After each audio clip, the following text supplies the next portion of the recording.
지금 참으로 기묘한 혼례식이 치러지고 있습니다. 신랑은 아직 어머니 품에서 어리광을 부릴 법한 이제 갓 10살 남짓 어린아이.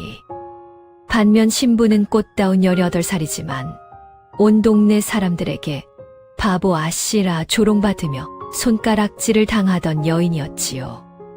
나이로 보나 처지로 보나 도무지 어울릴 것 같지 않은 두 사람. 대체 어떤 기막힌 사연이 있길래 이토록 기이한 부부의 연을 맺게 된 것일까요? 밥마실 야담일 찾아주셔서 감사합니다. 구독과 좋아요는 큰 힘이 됩니다. 오늘 이야기 시작하겠습니다. 조선 중기 한고을에서 김씨 문중이라 하면 아이들도 고개를 숙인다는 말이 돌 만큼 대대로 위세를 떨쳐온 부유한 양반가가 있었습니다. 수백 마지기의 논밭이 계절마다 황금빛으로 출렁였고 사랑채와 안채를 오가는 하인들 발걸음이 하루도 끊긴 적이 없었습니다. 그 중심에 선 집안의 주인 김판서는 탐욕이 뼛속까지 밴 인물이었습니다. 남들 앞에서는 인자한 척 웃어 보이면서도 속으로는 셈이 빠르고 정이라곤 없는 사람이었습니다. 오랜 기다림에도 정실 부인에게서는 딸 하나를 얻는데 그치고 말았습니다. 처음에는 짐짓 아쉬움을 감추는 듯 했던 김판서의 눈빛도 해가 갈수록 싸늘하게 식어갔고 마침내 그는 가문의 대를 이어야 한다는 핑계를 방패 삼아 첩을 들였습니다. 그날 이후 집안의 공기는 차갑게 얼어붙었습니다. 첩이 문지방을 넘던 날부터 안채에서는 웃음소리가 자취를 감추었고 정실 부인의 말수는 눈에 띄게 줄어들었습니다. 설상가상으로 첩이 연달아 아들 둘을 낳자 김판서의 마음은 아예 그곳으로 온전히 기울어 버렸습니다. 그는 만나는 사람마다 집안에 겹경사가 났다며 떠들썩하게 기뻐했지만 버려진 정실 모녀에게 그 화려한 경사는 곧 피 말리는 재앙의 시작이었습니다. 그날 이후 정실 부인과 딸은 넓고 화려한 기와집 안에서 살아도 사는 게 아니었습니다. 체면 때문에 내쫓지는 못했으나 김판서에게 모녀는 집안의 짐이자 눈의 가시로 전락했습니다. 집안의 대소사에서 정실 부인의 자리는 슬그머니 지워졌고 손님이 오면 첩이 안주인처럼 나서며 마치 오래전부터 그 자리를 차지해 온 듯 행동했습니다.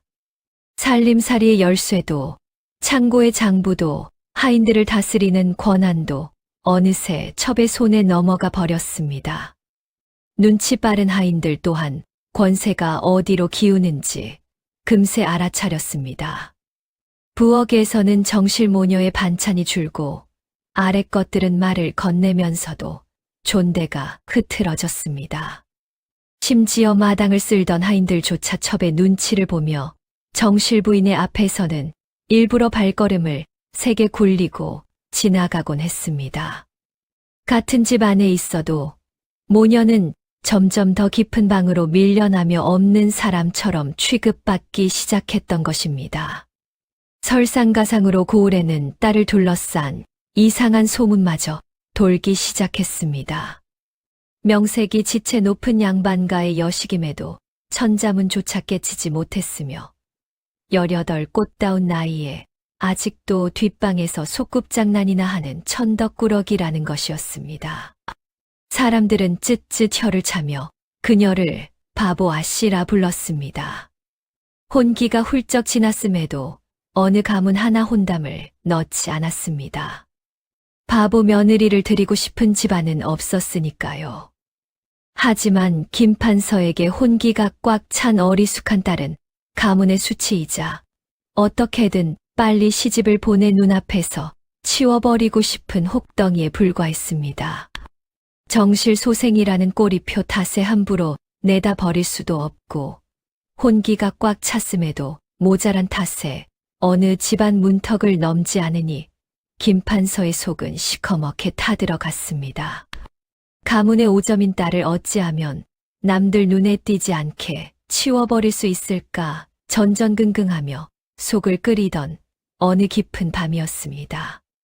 가장 깊숙한 안방의 촛불을 어스름하게 밝혀둔 채 김판서와 첩은 은밀히 머리를 맞대고 음흉한 모의를 시작했습니다. 첩이 뱀처럼 교활한 목소리로 속삭이며 간악한 지혜를 짜냈고 사대부의 체면을 지키면서도 눈의 가시 같은 딸을 완벽히 내쫓을 방도를 궁리하던 김판서의 입가에 이내 섬뜩한 미소가 번졌습니다. 마침내 두 사람은 세상 사람들의 입방아에 오르내리지 않을 그럴듯한 명분까지 챙기면서 바보 딸을 영원히 사지로 몰아넣을 기막힌 흉계를 찾아낸 것입니다. 그래, 벼랑 끝에 몰린 집안의 자식을 대릴사위로 들이면 되겠구나. 대충 혼례만 치러 구석진 별채에 몰아넣고 없는 자식 취급하면 우리 눈앞에서도 말끔히 치워버릴 수 있지 않겠소. 때마침 이웃 고을에 김판서의 계략에 안성맞춤인 사대부 가문이 하나 있었습니다. 청렴하다고 칭송받던 뼈대 있는 집안이었으나 강직하게 관직을 수행하던 가장이 최근 뇌물을 받았다는 억울한 누명을 쓰고 하옥된 상태였습니다. 누군가 작정하고 증거까지 교묘하게 조작해 놓은 탓에 꼼짝없이 당할 수밖에 없는 처지였습니다. 당장 파직을 당하는 것은 물론이고 가산이 정몰되고 가문 전체가 풍비박산날 절체절명의 위기였습니다. 무엇보다 그에게는 이제 겨우 10살 난 아들이 하나 있었습니다. 이대로 큰 죄인으로 몰려 가문이 몰락한다면 그 어린 핏줄마저 평생 죄인의 자식이라는 가혹한 낙인이 찍힌 채 비참하게 살아가야 할 판이었습니다. 바로 그 절망의 순간 김판서가 차가운 옥간으로 찾아왔습니다. 내가 그대의 누명을 벗겨주겠소. 막대한 재물과 탄탄한 권세를 쥔 김판서에게 관아의 입을 막고 사건을 무마하는 것쯤은 일도 아니었습니다. 허나 조건이 있소. 그대의 어린 아들을 내 사위로 주시오. 벼랑 끝에 선 아버지에게 다른 선택지는 없었습니다. 당장 제 목숨은 버리더라도 가문의 대를 잇고 아들의 앞날을 구하려면 피를 토하는 심정으로라도 받아들여야만 하는 제안이었습니다. 아무리 그래도 핏덩이 같은 10살 아이를 어찌 장가 보낸단 말이오? 염려 마시오. 당장 합방시키겠다는 게 아니니 그저 우리 집에서 먹고 재우며 글공부를 시키다가 아이가 장성하면 그때 정식으로 혼례를 치르게 할 테니 결국 아버지는 눈물을 머금고 그 비열한 거래를 수락했습니다. 김판서는 약속대로 손을 써 누명을 벗겨주었으나 이미 아버지는 관직을 잃고 가산마저 크게 기울어버린 뒤였습니다. 그로부터 며칠 뒤 작은 보따리 하나를 든 10살짜리 꼬마 신랑이 으리으리한 김판서 댁 높은 대문을 넘어섰습니다. 아이의 이름은 석주. 자그마한 체구에 유난히 까만 눈망울을 빛내는 영특한 아이. 고작 10살이었지만 석주는 아버지를 살리고 가문을 지키기 위해 자신이 팔려 가듯 희생해야 한다는 가혹한 현실을 너무도 잘 알고 있었습니다. 그러나 장성할 때까지 기다려주겠다던 김판서의 말은 애초에 지킬 마음조차 없는 뻔뻔한 발림말이었습니다. 김판서는 며칠 지나지 않아 번듯한 잔치조차 생략한 채 마당에 정한 수 한 사발만 덜렁 떠놓고 두 사람의 혼례를 억지로 밀어붙였습니다. 김판서는 너무 기쁜 마음에 웃으면서 첩에게 말을 건넵니다. 바보 아씨의 서방으론 저만 하면 과분하지 않으냐. 김판서는 비릿한 미소를 띠며 속으로 쾌재를 불렀습니다. 몰락한 양반가의 목숨을 구명해 주었다는 생색으로 거칠에는 세우면서 눈에 가시 갔던 골칫덩어리 딸을 사내와 한 방에 밀어넣어 완벽하게 내쫓아버릴 구실을 만들었으니 그야말로 일석이조의 묘수였습니다. 그렇게 쫓겨나듯 치러진 초라한 혼례 끝에 어스름이 깔리자 석주는 안채 가장 후미지고 냉기가 도는 낡은 별당으로 떠밀려 들어갔습니다. 말만 첫날 밤일 뿐 하인들조차 비웃고 가는 처참한 자리였습니다. 10살 꼬마 신랑은 두려움과 참담함에 작은 어깨를 떨며 방 한 구석에 잔뜩 웅크리고 앉았습니다. 그 맞은편에는 화려한 화롯은커녕 변변한 족두리조차 쓰지 못한 18 바보 아씨가 멍하니 앉아 있었습니다. 석주가 차마 고개를 들지 못하고 숨죽여 눈물만 삼키고 있을 때였습니다. 많이 무섭고 원망스럽겠지. 어린 널 이 지옥 같은 곳으로 끌어들여 참으로 미안하구나. 순간 석주는 제 귀를 의심하며 고개를 번쩍 들었습니다. 늘 실없이 해실해실 웃고 다니던 바보 아씨의 입에서 나온 소리라고는 믿기지 않을 만큼 낮고 차분한 목소리였습니다. 놀란 석주의 시선이 아씨의 얼굴에 가닿은 찰나 소년의 몸에 알 수 없는 전율이 일었습니다. 단정하게 앉은 여인의 눈동자가 깊은 우물처럼 고요하면서도 서리빨처럼 형형하게 빛나고 있었기 때문입니다. 그것은 결코 지각이 모자란 천치의 눈빛도 말투도 아니었습니다. 세상이 철석같이 믿고 있는 소문 너머에는 아무도 모르는 진짜 진실이 숨겨져 있었습니다. 아씨는 결코 바보가 아니었습니다. 오히려 그 누구보다 영특하고 살이 분별이 밝은 여인이었습니다. 그녀가 멍청한 척 바보 연기를 해온 이유는 단 하나, 바로 가여운 어머니 때문이었습니다. 만약 자신이 번듯하게 혼인하여 이 집을 떠나버린다면 홀로 남겨진 어머니는 첩의 도끼 어린 핍박 속에 완전히 고립되어 목숨조차 부지하기 어려울 것이 불보듯 뻔했으니까요. 어머니를 지키기 위한 유일한 방패, 그것이 바로 스스로 뒤집어 쓴 바보 아씨라는 치욕스러운 가면이었던 것입니다. 바보라 불리던 아씨의 진짜 이름은 설아. 어린 신랑에게 미안한 마음을 감추지 못하는 설아와 눈앞에 벌어진 믿기지 않는 상황에 그저 얼떨떨하기만 한 10살 석주. 두 사람은 깊은 밤이 새도록 말없이 서로의 눈빛만 마주한 채 길고도 기묘한 첫날 밤을 지새웠습니다. 이튿날 날이 밝자 설아는 조용히 석주의 작은 손을 이끌고 제 어머니가 머무는 거처로 향했습니다. 그녀가 앞장서 당도한 곳은 화려한 안채 중에서도 가장 구석진 곳, 정실부인과 아씨가 오랜 세월 숨죽여 지내온 초라한 별당이었습니다. 한낮에도 볕 한 줌 제대로 들지 않아 냉기가 도는 데다 하인들의 발길마저 뚝 끊겨버린 그곳은 으리으리한 대가댁 안에 덩그러니 버려진 차가운 외딴 섬과도 같았습니다.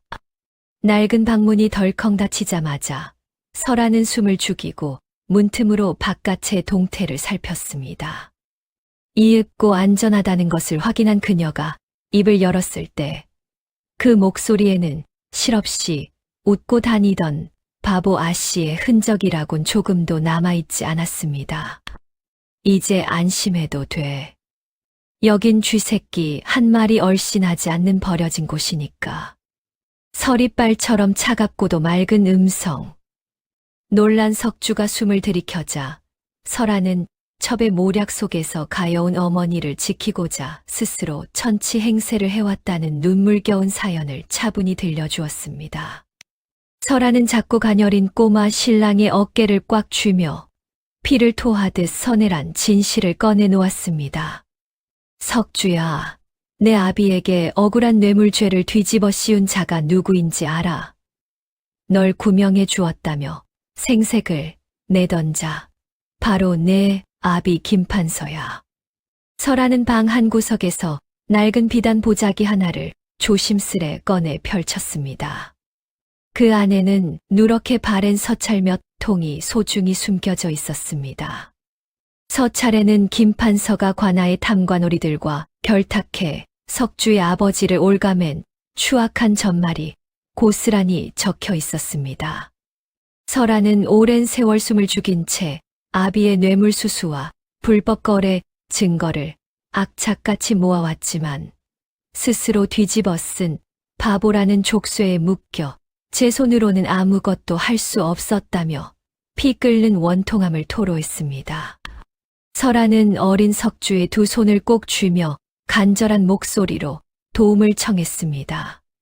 석주야, 내가 내 눈과 귀가 되어 나를 좀 도와주지 않겠니?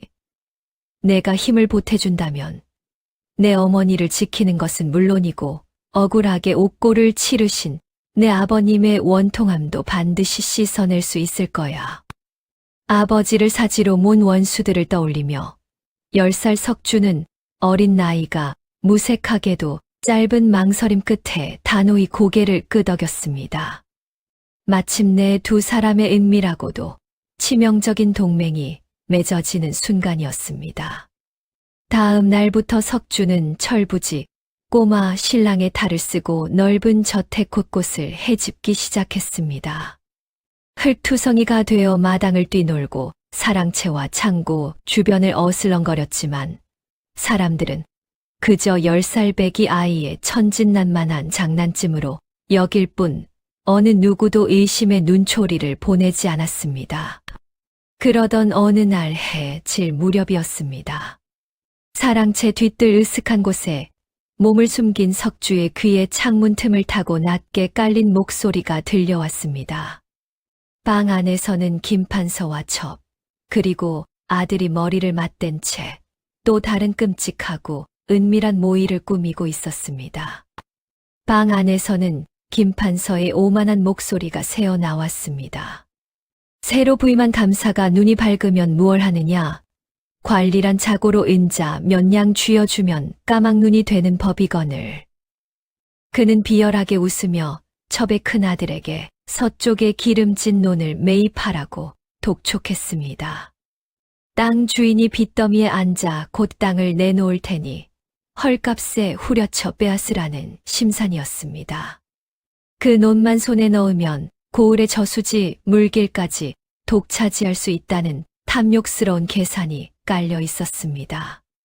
숨 죽여 엿듣던 석주는 김판서가 남의 약점을 쥐고 흔들어 재산을 갈취하는 파렴치한 자라는 사실에 다시 한 번 치를 떨었습니다. 다음 날 석주가 밤새 들은 이야기를 설아에게 그대로 전달해 주었습니다. 설아는 서늘한 눈빛으로 낡은 책자를 꺼내어 석주가 물어온 정보들을 낱낱이 기록해 나갔습니다. 그날 이후 꼬마 첩자의 은밀한 활약은 더욱 치밀해졌습니다. 김판서가 누구와 접촉하는지, 어디에 재물을 쏟아붓고 어떤 물건을 사들이는지 사소한 단서 하나도 놓치지 않았습니다. 낮 동안 석주의 눈과 귀로 모인 정보들은 깊은 밤 설아의 붓끝을 거쳐 빼곡한 비밀 장부로 탄생했습니다. 그렇게 한 달 남짓 지났을 무렵 석주는 마침내 결정적인 단서를 포착해냈습니다. 우연히 김판서의 서재 근처를 맴돌던 중 청소를 하던 하인이 실수로 벽면에 숨겨진 서랍을 건드렸다가 김판서에게 반죽음이 되도록 매질을 당하는 것을 목격한 것입니다. 석주는 그 비밀 서랍의 위치를 머릿속에 똑똑히 새겨두었습니다. 그리고 며칠 뒤 김판서가 밤늦도록 집을 비운 틈을 타 석주와 설아는 숨소리조차 죽인 채 어둠이 깔린 서재로 잠입했습니다. 창호지를 뚫고 들어온 희미한 달빛에 의지해 석주는 낮에 보아둔 벽면을 더듬어 기어코 비밀 서랍을 열어젖혔습니다. 그 안에는 두 사람의 예상대로 탐관오리들에게 바친 뇌물 명단과 불법 거래 이면 장부, 그리고 관아의 도장까지 찍힌 위조 문서들이 산더미처럼 숨겨져 있었습니다. 설아는 흔들리는 촛불 아래서 장부의 내용을 미친 듯이 베껴 나갔습니다.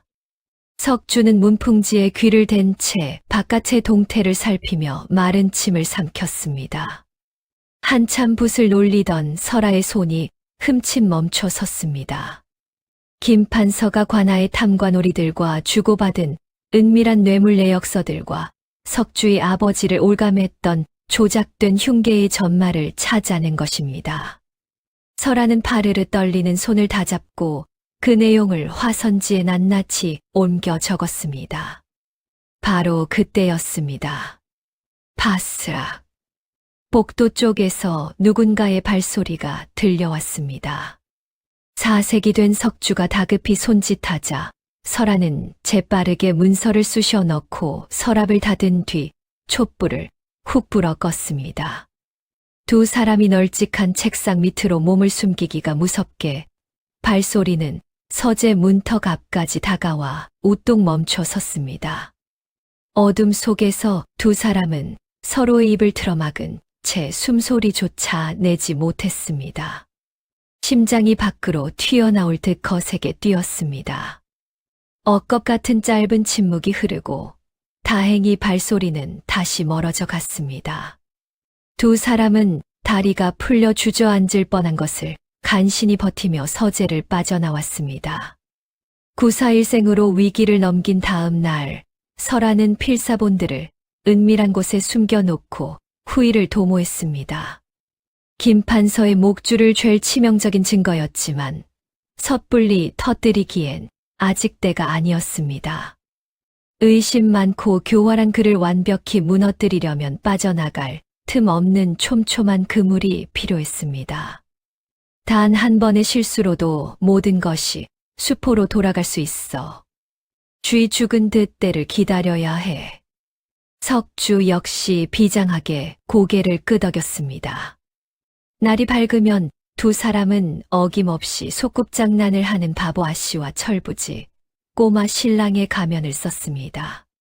하지만 달이 뜨면 은밀히 만나 새로운 정보를 맞추며 서늘하게 복수의 칼날을 벼렸습니다. 그렇게 누구도 눈치채지 못한 사람의 아슬아슬한 이중생활이 어느덧 석 달째로 접어들고 있었습니다. 석 달의 시간이 흐르는 동안 석주는 기와집 마당의 조약돌처럼 눈에 띄지 않는 아주 자연스러운 존재가 되었습니다. 그 사이 설아의 비밀 상자에는 김판서의 비리와 불법을 증명할 치명적인 장부와 서찰들이 두둑하게 쌓여갔습니다. 하지만 설아는 냉정했습니다. 막강한 재력과 든든한 관아의 뒷배를 쥔 아비는 고작 종이장 몇 장으로 쉽게 무너질 위인이 아니었습니다. 어느 깊은 밤 설아는 결연한 눈빛으로 석주에게 진짜 계획을 털어놓았습니다. 타인의 재물을 쥐어짜는 김판서의 끝없는 탐욕을 미끼로 삼는 작전이었습니다. 뒷산 패동굴에 도적대가 숨겨둔 황금이 묻혀 있다는 소문을 내고 아비가 그 헛소문을 맹신하도록 기막힌 덫을 놓겠다는 것이었습니다. 석주가 어찌 그런 허무맹랑한 이야기를 믿겠냐며 걱정스레 묻자 설아는 희미하게 냉소를 지었습니다. 눈이 먼 자는 보고 싶은 것만 보는 법이야. 탐욕에 절어있는 자라면 가짜에도 기꺼이 속아 넘어가지. 며칠 뒤 설아의 치밀한 각본대로 저작거리에는 기이한 소문이 은밀하게 퍼지기 시작했습니다. 뒷산 동굴에서 주먹만 한 금덩이가 나왔다느니, 옛 화적대에 보물상자가 묻혀 있다느니 하는 솔깃한 이야기들이 꼬리에 꼬리를 물었습니다. 처음엔 헛소문이라며 콧방귀를 뀌던 백성들도 구체적으로 살이 붙는 소문에 점차 술렁였습니다. 당연히 이 이야기는 고을의 재물을 긁어 모으는데 혈안이 된 김판서의 귀에도 들어갔습니다. 처음엔 그저 어리석은 것들의 헛소리라며 비웃어 넘기던 그였습니다. 하지만 며칠 후 그의 얄팍한 오만을 산산조각 내는 결정적인 사건이 벌어졌습니다. 언제나처럼 해벌쭉 웃으며 뒷산 어귀에서 소꿉장난을 하던 설아가 흙투성이가 된 채 내려와 김판서 앞을 알짱거린 것입니다. 아버님 해해 설아가 산에서 돌멩이 주웠어요. 반짝반짝 예쁜 돌멩이. 어눌한 말투로 웅얼거리며 불쑥 내민 딸의 꼬질꼬질한 손. 그 위에는 흙이 잔뜩 묻은 채로도 영롱한 누런빛을 뿜어내는 작은 금붙이 하나가 쥐어 있었습니다. 어머니의 낡은 폐물을 몰래 녹여 빚어낸 치명적인 미끼였습니다. 순간 김판서의 눈빛이 무섭게 번뜩였습니다. 의심이 가득했던 그의 얼굴이 순식간에 시뻘건 탐욕으로 일그러졌습니다. 대체 그 돌멩이를 어디서 주웠느냐? 그냥 뒷산 동굴 옆에서 놀다가 주웠어요. 더듬거리는 바보 딸의 말에 김판서는 떨리는 손으로 금붙이를 낚아챘습니다. 불빛에 비추어 보나 이빨로 깨물어 보나 틀림없는 진짜 순금이었습니다. 이것 말고 더 없었느냐는 다급한 물음에 설아가 그저 멍하게 고개만 젓고 방으로 돌아가자 홀로 남은 김판서의 가슴 속에서는 시뻘건 탐욕의 불길이 걷잡을 수 없이 타오르기 시작했습니다. 아무도 모르게 뒷산 동굴 주변을 샅샅이 뒤져보거라. 흙 한 줌, 예사 돌멩이 하나도 그냥 넘겨선 안 될 것이야. 아비의 불호령에 두 아들은 한밤중에 괭이를 들고 뒷산으로 숨어들었고 동이 트기 전 사색이 된 얼굴로 헐떡이며 돌아왔습니다. 거친 숨을 몰아쉬는 그들의 손에는 흙투성이 된 금붙이 한 덩이가 쥐어 있었습니다. 그것은 바로 설아와 석주가 밤을 새워 치밀하게 묻어둔 치명적인 미끼였습니다. 흙 묻은 금괴를 확인한 순간 김판서의 두 눈은 탐욕의 광기로 번들거렸습니다. 틀림없다. 화적대가 숨겨두었다던 거대한 보물 괴짝이 그 동굴 깊은 곳에 묻혀 있는 것이야. 그는 당장이라도 수십 명의 노비를 풀어 산 전체를 파헤치고 싶어 몸이 달아올랐습니다. 하지만 치명적인 걸림돌이 있었습니다. 그 돌산은 그의 땅이 아니라 이웃마을 최부자의 소유였던 것입니다. 남의 산을 함부로 파헤치다 이 엄청난 보물이 세상에 드러나면 필시 산 주인이 제 것이라 우기거나 관하에서 몰수해 갈 터. 안 되지 이 산에 묻힌 황금은 온전히 내 것이어야만 해. 빠르게 머리를 굴리던 김판서가 내린 결론은 단 하나였습니다. 남들이 이 엄청난 낌새를 눈치채기 전에 그 산을 통째로 자기 소유로 만드는 것뿐이었습니다. 무슨 수를 써서라도 그 돌산을 당장 내 명의로 사들여야겠다. 김판서의 온 정신이 동굴 속 황금에 팔려있던 무렵 허름한 행색의 떠돌이 점쟁이 하나가 저택 문을 두드렸습니다.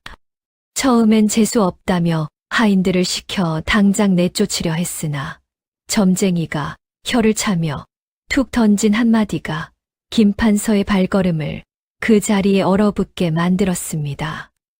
대감댁에서는 거대한 황금빛 재물운이 보이고 있습니다. 뒷산 동굴의 금괴를 이미 눈으로 확인했던 김판서에게 그 말은 의심할 여지 없는 하늘의 계시와도 같았습니다. 사실 그 점쟁이마저 꼬마 신랑 석주가 동네를 나돌며 은밀히 엽전을 쥐어주고 매수한 자라는 사실을 탐욕의 눈이 완전히 멀어버린 김판서는 꿈에도 알지 못했습니다. 점쟁이의 예언으로 동굴 속 보물에 대한 확신은 이제 맹목적인 광기로 변해버렸습니다. 완전히 이성을 잃은 김판서는 이웃마을 최부자가 부르는 터무니없는 값을 맞추기 위해 대대로 내려오던 기름진 전답과 번듯한 기와집들을 반값에 헐어 넘기면서까지 쓸모없는 돌산을 매입하는데 온 가산을 쏟아붓기 시작했습니다. 산의 심장부에 묻혀있을 거대한 황금에 완전히 눈이 멀어버린 김판서는 이성을 잃고 말았습니다. 그는 최부자가 부르는 터무니없이 비싼 값을 맞추기 위해 대대로 내려오던 기름진 알토란 같은 논밭과 번듯한 기와집들을 헐값에 급히 처분하며 허겁지겁 재산을 긁어 모으기 시작했습니다. 설하는 별당의 낡은 문틈 너머로 그 모든 촌극을 서늘하게 지켜보았습니다. 끝없는 탐욕에 눈이 멀어 제 손으로 튼튼한 곳간을 헐고 헛된 돌산에 가산을 탕진해 가는 아비의 우스꽝스럽고도 비참한 몰락을 말입니다. 뒷산의 환영에 사로잡힌 김판서의 탐욕은 이제 걷잡을 수 없이 폭주하기 시작했습니다. 척박한 돌산을 비싸게 사들이고 발굴에 가산을 탕진하다 보니 곳간이 바닥을 드러냈고 보물을 온전히 캐내기 위해서는 당장 막대한 융통 자금이 필요해진 탓이었습니다. 자금 압박에 시달리던 그는 결국 평소라면 거들떠보지도 않았을 무리한 거래에까지 손을 뻗치고 말았습니다. 마치 미웃 고을을 통해 귀가 번쩍 뜨이는 소문이 흘러들어왔습니다. 조정의 대규모로 곡물을 독점 납품하는 일거리인데 성사만 되면 떼돈을 거머쥘 수 있다는 솔깃한 이야기였습니다. 다만 물건을 미리 매점 매석해 두어야 하기에 엄청난 초기 미천이 필요했습니다. 첩의 큰아들과 머리를 맞대고 득실을 따져본 김판서는 이것이야말로 가뭄의 단비라 확신했습니다. 하지만 헛돈을 써버린 그의 수중에는 그만한 거금이 남아있지 않았습니다. 눈이 뒤집힌 김판서는 결국 돌이킬 수 없는 악수를 두고 말았습니다. 그는 한양에서 악명 높은 대객주를 은밀히 불러들여 가문의 마지막으로 남은 노른자위 땅 문서들마저 모조리 담보로 잡히고 엄청난 고리대금을 끌었었습니다. 숨통을 조이는 살인적인 이자율이었지만 납품 장사로 큰 돈을 벌고 뒷산의 황금만 캐내면 단숨에 갚을 수 있으리란 오만한 착각에 빠져 있었습니다. 마당을 뒹굴며 놀던 꼬마 첩자 석주는 이 모든 파멸의 과정을 숨죽여 지켜보았습니다. 김판서가 객주와 밀실에서 만나 땅 문서에 붉은 도장을 찍고 어마어마한 어음을 받아 쥐는 모습까지 놓치지 않았습니다. 깊은 밤 석주의 보고를 전해 들은 설아의 입가에 마침내 서늘한 미소가 번졌습니다. 그래, 그 허황된 납품 장사 소문 역시 내가 판 함정인 줄도 모르고 미끼를 덥석 물었구나.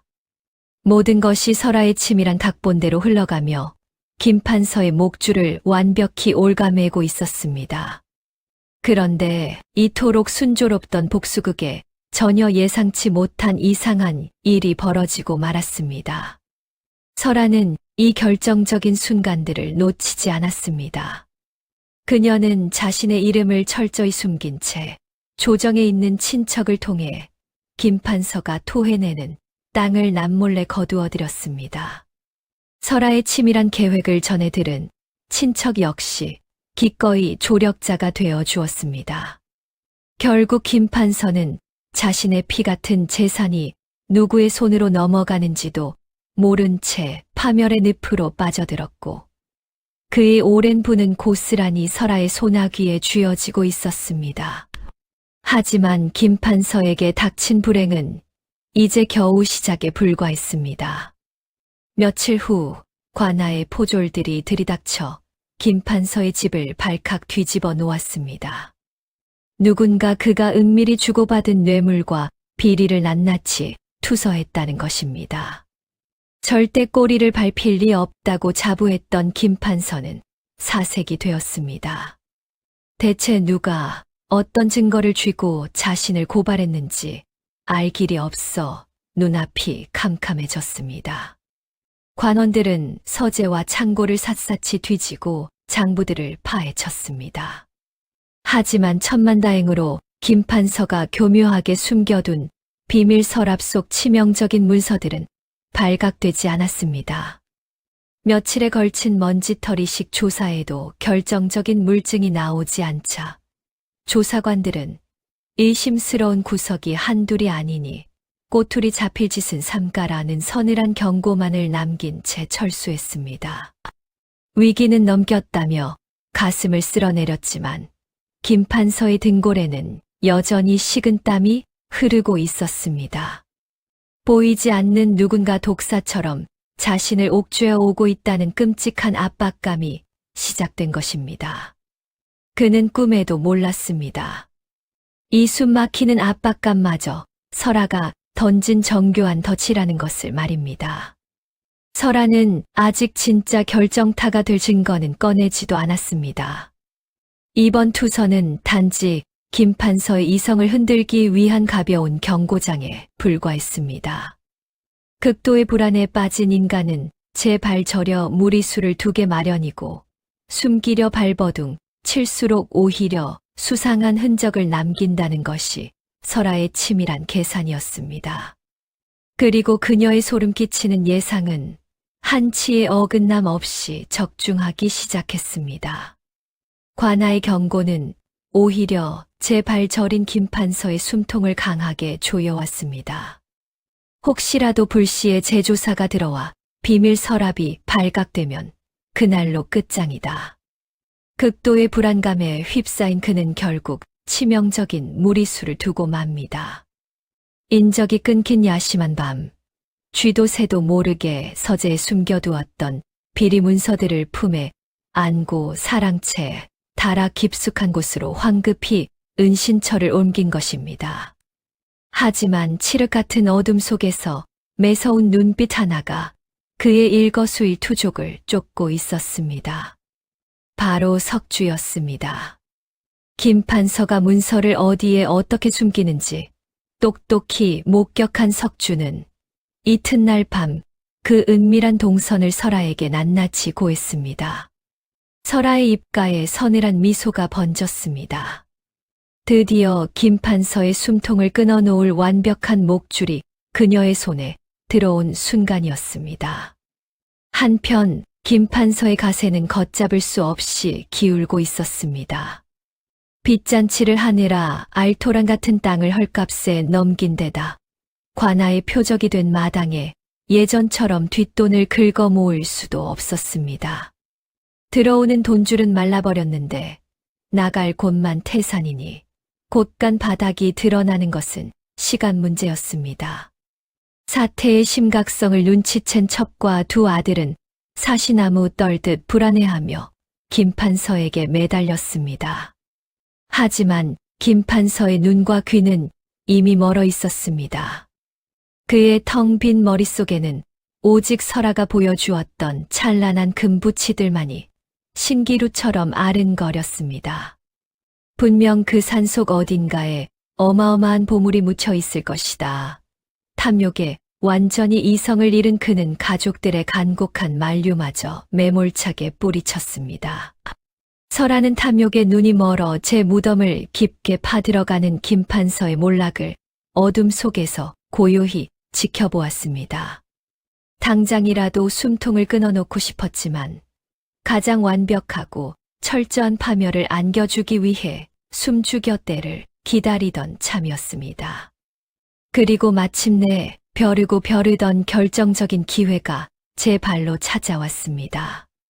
하루가 멀다 하고 들이닥치는 빚쟁이들의 독촉이 턱 밑까지 칼을 겨누듯 심해진 것입니다. 눈덩이처럼 불어난 이자는 감당할 길이 없었고 헐값에 넘기다 보니 이제는 팔아치울 땅 한 뼘조차 남아있지 않았습니다.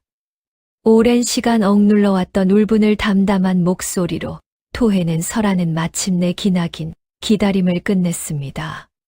김판서의 숨통을 영원히 끊어놓을 거대한 반격, 그 마지막 칼을 뽑아 들기 위해 석주와 함께 은밀하고도 치밀한 채비를 서두르기 시작했습니다.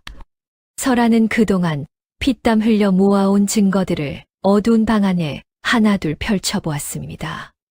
김판서가 은밀히 뒷돈을 주물럭거린 뇌물장부, 힘없는 백성들의 피눈물을 짜내며 땅을 강탈한 토지 문서, 석주 아버지를 죽음으로 몰아넣었던 거짓 고발장, 관아의 탐관오리들과 주고받은 서신들까지 김판서를 올감의 완벽한 그물이 완성되어 있었습니다.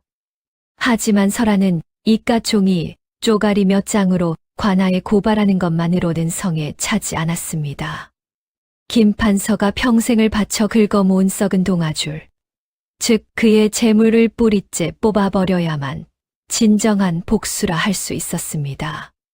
설아는 곧바로 소리 없는 사냥을 시작했습니다. 첫 번째 목표는 김판서가 벼랑 끝에서 끌어다 쓴 빚이었습니다. 그녀는 다시 한번 친인척들의 이름을 빌려 한양 바닥의 돈줄을 조용히 훑기 시작했습니다.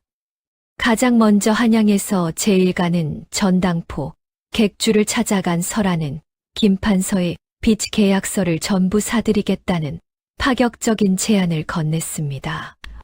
뜬금없는 흥정에 객주 주인은 멈칫했지만 설아가 흔들어대는 두둑한 전대는 거절하기 힘든 유혹이었습니다.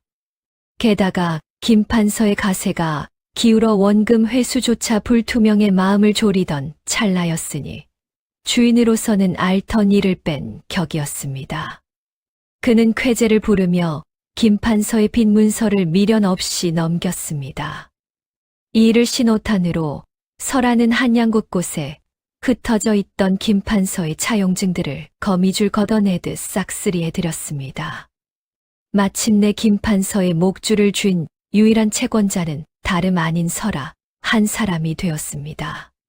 사방이 꽉 막힌 거대한 덫 한가운데서 김판서는 자신의 숨통을 틀어쥔 주인이 누구인지도 모른 채 서서히 말라 죽어가고 있었습니다. 설아의 시선이 장부 위를 차분히 훑어 내려갔습니다. 김판서가 급전이 필요해 헐값에 넘긴 알짜배기 땅들. 그 소유줄 안에는 친척분 이름이 적혀 있었으나 실상 그 땅들의 진짜 주인은 다름 아닌 설아였지요. 뿐만 아니라 김판서가 헛바람이 들어 사들인 빗산의 척박한 땅들마저 이미 그녀의 손바닥 아니었습니다. 명의만 김판서일 뿐 땅을 담보로 잡은 빈 문서가 고스란히 설아의 금고 안에 잠들어 있었기 때문입니다. 그렇게 김판서의 목을 조일 거미줄은 소리 없이 그러나 완벽하게 짜이고 있었지요. 정작 사냥감이 된 김판서는 자신의 발밑이 어떻게 무너져 내리는지도 모른 채 태평했습니다. 평온하던 그의 일상에 거센 파문이 일기 시작한 것은 낯선 독촉장 한 장이 당도하면서부터였지요. 밀린 빚을 상환하라는 서찰 끝에는 익숙한 전당포 주인이 아닌 생전 처음 보는 낯선 이의 이름이 적혀 있었습니다. 불길한 예감에 황급히 사람을 풀어 연유를 알아보게 한 김판서는 곧 충격적인 진실을 마주하게 됩니다. 누군가 자신의 빈 문서를 통째로 사들였다는 것이었지요. 누군가 의도적으로 내 목줄을 쥐려 하는구나. 보이지 않는 적의 존재를 직감한 김판서의 등줄기에는 서늘한 식은땀이 흘렀습니다. 하지만 당장 그 막대한 빚을 막을 방도가 없었지요. 벼랑 끝에 몰린 그가 할 수 있는 유일한 발악은 낯선 채권자에게 사람을 보내 기한을 늘려달라며 굴욕적으로 시간을 버는 것뿐이었습니다. 채권자의 대답은 단호한 거절이었습니다. 정해진 기한 내에 빚을 청산하지 못하면 담보로 잡힌 재산을 모조리 거두어 가겠다는 서늘한 통보만 돌아왔지요. 발등에 불이 떨어진 김판서는 결국 넘지 말아야 할 선을 넘고 맙니다. 미리 꾸며두었던 대로 정실부인 명의의 재산을 몰래 처분하기로 한 것입니다. 그는 정교하게 위조한 문서를 품에 넣고 땅을 매입할 자를 찾아갔습니다. 집안 형편을 핑계 삼아 부인의 땅을 급히 넘기려던 참이었지요. 그런데 바로 그 순간 전혀 예상치 못한 인물이 현장에 나타났습니다. 다름 아닌 정실부인이었지요. 늘 안채 깊숙한 곳에 웅크려 지내며 남편의 억지에도 실은 내색 한 번 못하던 유약한 여인의 모습은 온데간데 없었습니다. 김판서 앞에 당당히 선 그녀의 눈빛은 고닫고 목소리에는 한치의 떨림도 없었지요. 그 땅은 제 것입니다. 결코 팔 수 없습니다. 김판서는 벼락이라도 맞은 듯 당황했습니다. 평소라면 억지를 부려도 그저 속앓이만 하며 체념하던 사람이 이토록 꼿꼿하게 나올 줄은 꿈에도 몰랐으니까요. 이 사람이 무슨 소리를 하는 게요? 가세가 기울어 당장 융통할 돈이 필요해 처분하려는 것 아니요. 하지만 정실 부인은 단호히 고개를 저었습니다. 저 문서는 가짜입니다. 저는 단 한 번도 저 땅을 팔겠다고 도장을 낸 적이 없습니다. 그 말에 김판서의 얼굴은 차갑게 굳어버렸습니다. 대체 안채에만 있던 사람이 어찌 안단 말인가? 네가 언지를 주었단 말인가? 머릿속이 하얗게 비워졌지요. 진짜 주인이 나타나 대놓고 위조를 주장하니 땅을 사려던 자 역시 곤혹스러운 표정으로 한 발 물러설 수밖에 없었습니다. 결국 김판서의 마지막 동아줄이었던 거래는 그 자리에서 허무하게 무산되고 말았습니다. 집으로 돌아온 김판서는 분노를 이기지 못하고 정실 부인을 매섭게 다그쳤습니다. 하지만 그녀는 더 이상 예전에 주눅든 아내가 아니었지요. 제 재산은 제가 지키겠습니다. 더 이상 제게 함부로 하지 마십시오. 차갑게 쏘아붙이는 부인 앞에서 김판서는 꿀먹은 벙어리가 될 수밖에 없었습니다. 가짜 문서로는 법적으로 완벽히 보호받는 부인의 재산에 더 이상 손끝 하나 댈 수 없었으니까요. 모든 융통할 길이 막혀버린 며칠 후 마침내 낯선 채권자가 들이닥쳤습니다. 약조한 기한이 지났으니 담보로 잡힌 재산을 모두 몰수하겠다는 통첩이었지요. 김판서는 제발 며칠만 더 말미를 달라며 바닥에 엎드려 발버둥을 쳤습니다. 하지만 채권자는 서리가 내린 듯 단호했습니다. 결국 김판서가 헛된 욕심으로 사들였던 알토란 같은 땅들은 허무하게 타인의 손으로 넘어가고 말았지요. 그제야 자신이 스스로 파놓은 탐욕의 늪에 빠져 모든 것을 잃었음을 깨달았지만 이미 뼈저린 후회조차 늦어버린 뒤였습니다. 이 모든 파멸의 과정을 설하는 먼발치서 조용히 지켜보고 있었습니다. 스스로 만든 함정에 빠져 허우적대는 꼴이 우스웠지만 아직 안심할 때가 아니었지요. 진짜 복수는 이제부터가 시작이었습니다. 설아는 그동안 차곡차곡 모아둔 김판서의 추악한 범죄 증거들을 관아에 고발장을 올렸습니다. 행여나 꼬리가 밟힐까 자신의 이름은 철저히 숨긴 채 친척분의 이름을 빌리는 치밀함도 잊지 않았습니다. 고발장에는 뇌물수수부터 억울한 백성의 땅을 빼앗은 일, 석주 아버지를 모함의 사지에 몰아넣은 일, 그리고 부인의 문서 위조까지 김판서의 온갖 비리가 낱낱이 적혀 있었고 이를 뒷받침할 물증도 완벽하게 갖추어져 있었습니다. 빼도 박도 못할 명백한 증거들 앞에 관하는 즉시 포졸들을 풀었습니다. 요란한 소리와 함께 관원들이 김판서 댁으로 들이닥쳐 집안 곳곳을 샅샅이 뒤지기 시작했지요. 그리고 이내 사랑채 은밀한 다락 구석에서 김판서가 꼭꼭 숨겨두었던 진짜 장부와 치부책들이 와르르 쏟아져 나왔습니다. 그곳은 바로 석주가 목숨을 걸고 알아내어 설아에게 일러주었던 정확히 그 위치였습니다. 다락에서 쏟아져 나온 문서들은 김판서의 추악한 민낯을 명백히 증명하고 있었습니다. 혀를 내두를 만큼 치밀한 물증 앞에 달고 다른 김판서조차 더는 빠져나갈 변명거리를 찾지 못했지요. 결국 포승줄에 묶인 김판서는 추하게 고함을 지르며 관아로 끌려갔습니다. 평소 그의 기세를 믿고 아나무인으로 굴던 첩과 두 아들 역시 범행에 가담한 정황이 낱낱이 드러나 줄줄이 문초를 받는 신세가 되고 말았습니다. 하늘 높은 줄 모르던 권력도 남의 피눈물로 쌓아 올린 재산도 양반의 알량한 체면도 모두 한낱 먼지처럼 흩어졌습니다. 기세등등하고 화려했던 김판서 댁은 그야말로 하루아침에 처참한 몰락을 맞이했지요. 설하는 안채 창문 너머로 밧줄에 묶여 끌려가는 그들의 뒷모습을 말없이 지켜보았습니다. 오랜 시간 서슬퍼렇게 품어온 복수를 마침내 이루어냈다는 깊은 안도감과 함께 가슴 한 구석을 스치는 서늘한 씁쓸함이 교차했지요. 하지만 그녀는 이내 흔들리는 마음을 다잡았습니다.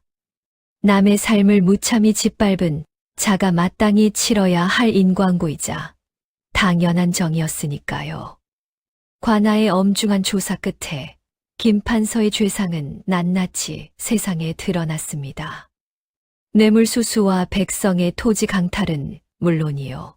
멀쩡한 관리를 모함해 내쫓은 무고죄와 사문서 위조까지. 그 죄질이 어찌나 무겁고 악독한지 결국 김판서에게는 가혹한 유배형이 내려졌습니다. 그의 곁에서 기세를 부리던 첩과 두 아들의 말로도 비참하기 짝이 없었지요. 범행에 가담한 첩은 그 길로 가문에서 쫓겨났고 두 아들은 영영 관직에 발을 들일 수 없게 되었습니다. 한때 하늘을 찌를 듯 화려했던 양반가는 그렇게 썩은 고목 무너지듯 하루아침에 처참히 무너져 내렸습니다. 남은 것이라곤 텅 빈 저택과 빚잔치, 후남은 알량한 재산뿐이었습니다. 살림을 도맡던 하인들마저 뿔뿔이 흩어지고 거대한 집 안에는 오직 어머니와 설아 그리고 석주만이 남게 되었습니다. 설아는 안채 마루에 앉아 폭풍우가 휩쓸고 간 듯 고요해진 집안을 가만히 지켜보았습니다. 그때 조심스레 다가온 석주가 설아의 곁에 섰습니다. 훌쩍 자란 듯해도 여전히 앳된 소년의 얼굴에는 두려움과 간절한 기대가 뒤섞여 있었지요. 혹시 이제 우리 아버지의 억울한 누명도 벗겨질 수 있을까요? 설아는 떨리는 소년의 어깨를 따뜻하게 감싸 안으며 옅은 미소와 함께 고개를 끄덕였습니다. 그럼 숨겨졌던 모든 진실이 세상 밖으로 나왔으니 이제 아무 걱정하지 말 거라. 과연 설아의 다정한 위로처럼 며칠 뒤 석주 아버지를 사지로 몰고 간 끔찍한 모함의 전말이 백일하에 드러났습니다. 모든 것이 김판서의 간악한 술수였음이 천하에 밝혀지며 마침내 석주 아버지의 억울한 누명이 벗겨지고 빼앗겼던 관직도 본래의 자리를 되찾았습니다. 벅찬 기쁨 속에서도 석주는 이 모든 기적을 만들어준 설아에게 깊은 감사를 전했지요.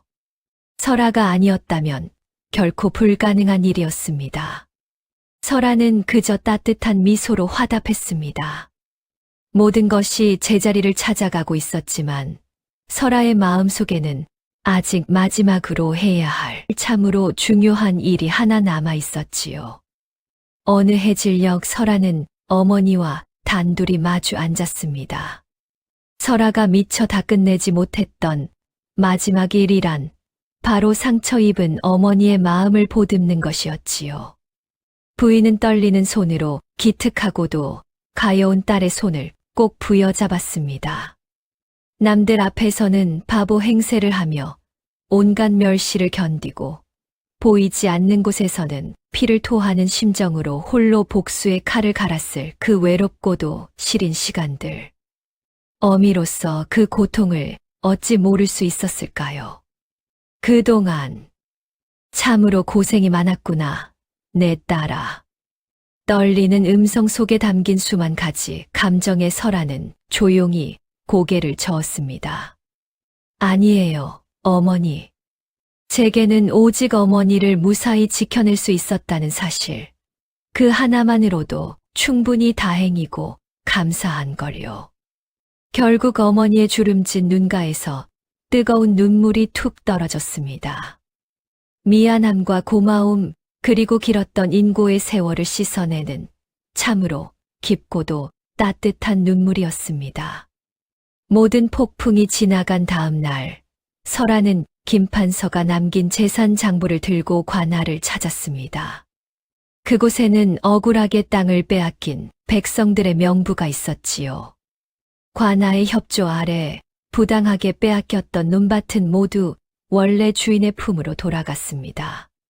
빚 때문에 조상 대대로 일궈온 서쪽 논을 빼앗길 뻔했던 늙은 농부는 설아의 손을 부여잡고 굵은 눈물을 흘리며 연신 고개를 숙였습니다.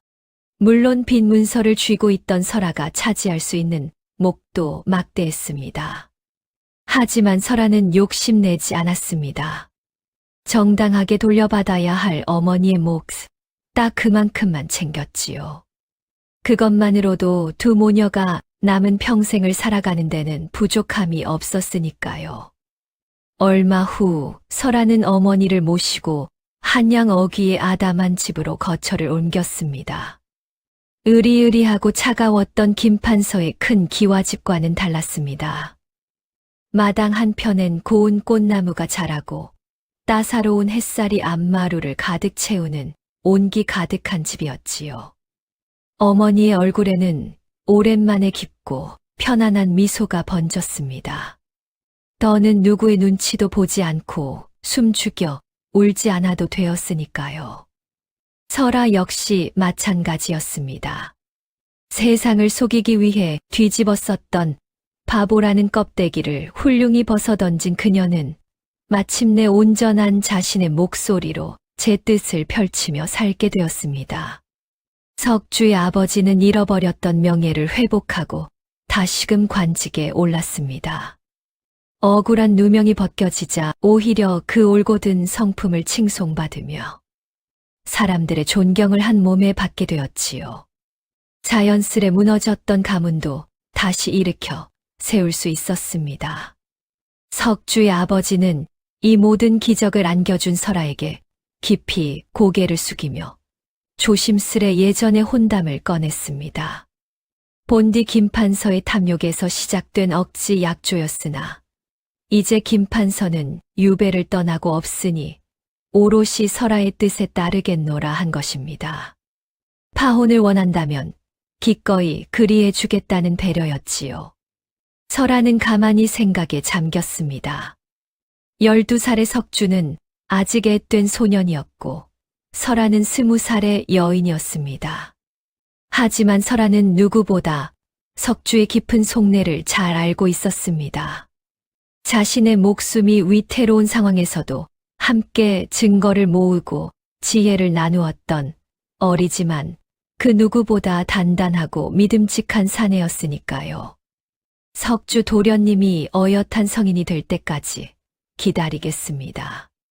훗날 도련님이 장성하시거든 그때 그분의 진짜 뜻을 물어 결정하겠습니다. 설아의 지혜로운 대답에 석주의 아버지는 빙그레 웃으며 고개를 끄덕였습니다.